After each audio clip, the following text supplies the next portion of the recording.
Starting tomorrow, residents of nursing homes and long-term care facilities are allowed to have visitors. Under the governor's amended Safer at Home order, residents in those facilities can have one visitor at a time.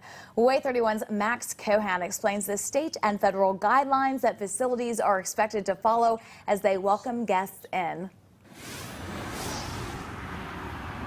The health order says facilities need to consider their coronavirus situation, whether residents or visitors have any symptoms, and their county's coronavirus risks when they begin to let people in. I caught up with the Alabama Nursing Home Association today, who said the move is a step in the right direction.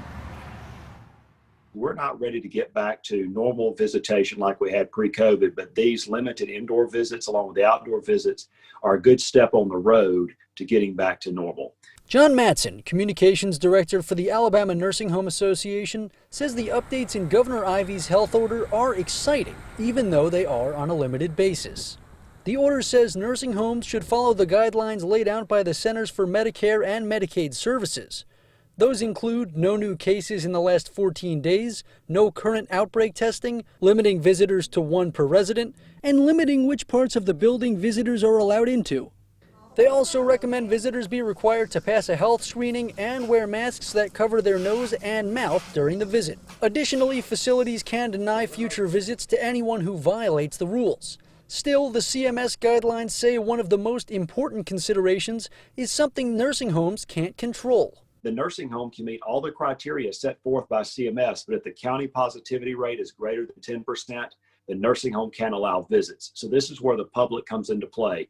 Everything you do every day to help stop the spread of COVID-19 helps us be able to open our doors for indoor visitation. Matson's organization represents more than 90% of all Alabama nursing homes. He says once you're aware of the guidelines, the best way to set up a time to see your loved one is to call the facility directly.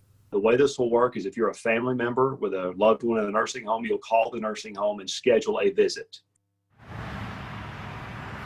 I reached out to several nursing homes in the Limestone County area today to find out whether or not they were planning to allow visitors starting tomorrow. Some told me that they weren't at that stage yet, and others said they're waiting on instructions from their corporate offices. Reporting live in Limestone County, Max Cohan, Way 31 News.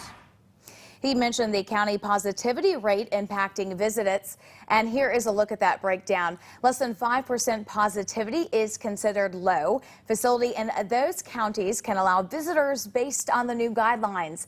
5 to 10% is considered medium, but facilities can still allow visitors. Anything over 10% is considered high, and CMS recommends only allow visitors for compassionate care situations.